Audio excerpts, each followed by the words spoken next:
सुद्धा झालेला आहे। शेतकऱ्याचा 3 एकर ऊस जो आहे आपण पाहू शकता इथं जमिनीला आडवा पडलेला आहे। खूप मोठ्या प्रमाणात शेतकऱ्याचं नुकसान झाले। आपण इथं पाहू शकता किती या पावसाची तीव्रता असेल, वारा किती असेल, मुळासकट हा ऊस इथं बाहेर उकडून पडलेला आहे।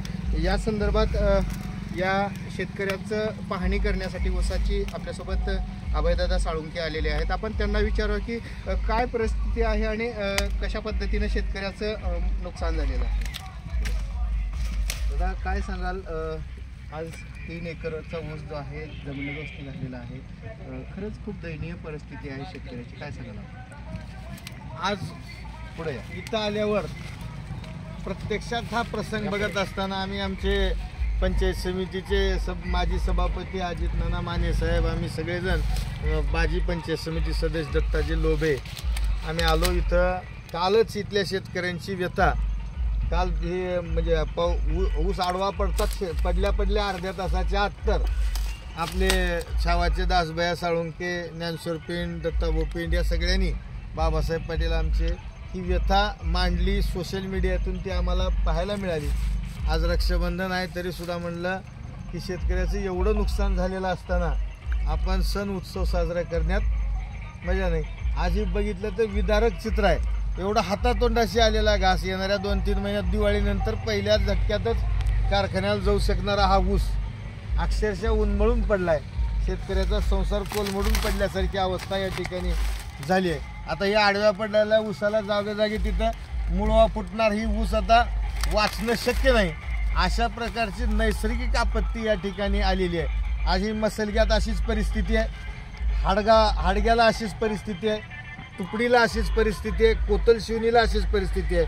शिरणपाळ तालुक्यातल्या घुगी सांगवीला साकोळ परिसरामध्ये जो ऊसाचा बेल्ट म्हणून ओळखला जातो तिथं ऊस, सोयाबीन सुद्धा आडवं पडलेलं आहे। आणि अशा प्रकारचे वारण, हे मुसळधार पाऊस, ह्याच्यामध्ये प्रचंड मोठं नुकसान शेतकऱ्याचं झालेलं आहे। ही लाडक्या बहिणीचं कौतुक करत फिरणाऱ्या सत्ताधाऱ्यांना लाडक्या बहिणीला तर न्याय दिलाच पाहिजे, तिला मदत मिळालीच पाहिजे, या सगळ्या गोष्टी आम्हाला मान्य आहेत, परंतु उद्ध्वस्त झालेल्या शेतकऱ्याला आधार देण्याची सुद्धा जबाबदारी शासनाचीच आहे। याची जाणीव ठेवून शासनानं तात्काळ याचे, आता आम्ही तहसीलदारला बोललो, त्यांनी पंचनामे करण्याचे आदेश दोन्ही तालुक्याच्या तहसीलदारनी देण्याचं सांगितलंय। त्या पद्धतीने ते देतील। पंचनाम्यानंतर, पंचनाम्यापर्यंत तहसील करेल आपण करू, परंतु मदत देणे हा, याची नुकसान भरपाई देणे हा सर्वस्वी शासन स्तरावरला विषय आहे। शासनानं जागं व्हावं, डोळे उघडावे आणि शेतकऱ्याचे हे अश्रू पुसण्याचं काम करावं, अशी आम्ही मागणी करू। ज्यांचा ऊस इथं जमिनीला आडवा पडलेला आहे ते शेतकरी आपल्यासोबत आहेत। काय सांगाल, साधारणतः हा 3 एकर ऊस जो आहे किती खर्च आला होता सुरुवातीला? म्हणजे काय लावणीचा भरपूर खर्च झालेला, नवीन लावून केलेली होती आपण इथे। सोयाबीनच्या ऐवजी आपण ऊसच लावा म्हणलं, सोयाबीनमध्ये काही परवडणार गेले, सोयाबीनला भाव नाहीत काही नाही। मी ऊस लावलं होतं, ड्रीप करून नळ्या टाकून सगळं व्यवस्थित केलं होतं, बॅरेजमध्ये पाणी आलं होतं, त्याच्यामुळं समाधान वाटत होतं। काल 5 वाजता अचानक वादळी वारं झाल्यामुळं माझं अतोनात नुकसान झालेलं आहे, नुकसानच भरून निघू शकत नाही। कितीचं नुकसान, किती लाखाचं नुकसान आपलं सुरुवातीचा खर्च? आणि माझा एकरी 70 टन तर ऊस होतच होता दरवर्षी, माझं आता इथं काहीच निघत नाही, अशी परिस्थिती झालेली। काय मागणी आहे आपली? मागणी माझी नुकसान भरपाई मिळावी एवढीच विनंती आहे आपली कळकळीची शासनाला। आपण पाहिलं की शेतकऱ्याची जी परिस्थिती आहे खूप वाईट परिस्थिती आहे आणि या परिस्थितीला शेतकऱ्यांचं म्हणजे ही न भरून निघणारी जी आहे गोष्ट आहे। आपल्यासोबत अजित नाना माने आहेत, त्यांना सुद्धा विचारूया की त्यांनी इथं भेट दिलेली आहे, काय सांगाल नाना? निश्चितच निसर्गाच्या पुढे कुणाचंही चालत नाही म्हणतात। शेतकरी वर्षभर काम करतो आणि शेतकऱ्याचा हातातोंडाला आलेला घास निसर्ग घेऊन जातो, तर निसर्गाच्या अवकर्तेला सरकारने या शेतकऱ्याच्या पाठीशी खंबीरपणाने उभा टाकावं लागतं। पण तो आपण बघतोय की महाराष्ट्राचं सरकार लाडली मुख्यमंत्री माझी लाडली बहीण या योजनेच्या याच्यात एवढा मुश्किल आहे की बाकी राज्यामध्ये काय चाललंय काय नाही काहीच त्यांना दिसत नाही, फक्त लाडकी बहीण एवढीच दिसती। पण लाडके शेतकरी जे लाखो लोकांचे पोशिंदा म्हणून आपण त्यांच्याकडे बघतोय, ते आल्याला हातातोंडाला आलेला घास आज आपण बघतोय की विदारक चित्र की कंप्लीट आता 1-2 महिन्यामध्ये हा ऊस जातोय, पण आज पूर्ण भुईसपाट झाला आहे, मुळासकट उकडलेला आहे. तर याचा एकरी जर आपण ॲव्हरेज काढला की आता शेतकरी म्हणले की 70 टन एकरी काढतोय आणि 70 टनाचे 3,000 जरी बांधलं तर 21 म्हणजे 2.5-3 लाख रुपये एकरी त्यांचं नुकसान झालं.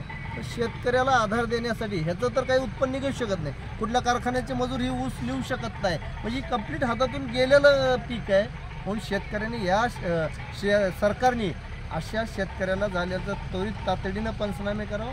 आणि जसं लाडक्या बहिणीसाठी तुम्ही खुशी मनवताय महाराष्ट्रभर, तसं या शेतकऱ्याला सुद्धा रात्री 12च्या आत मदत दिली पाहिजे, ते खरं सरकार आहे. म्हणून मी विनंती सरकारला करतो की जसं तुम्ही त्या योजना राबवत आहे तसं या शेतकऱ्याला तातडीनं मदत द्यावी, जेणेकरून शेतकरी खरंच माझं सरकार आहे असं म्हणतील, असं आम्हाला वाटतं. काल आपल्या माध्यमातून कालपासून सोशल मीडियामध्ये या ऊसाचं जे विदारक चित्र दाखवण्यात येत आहे, खरं तर परिस्थिती खूप वाईट आहे. काय सांगा?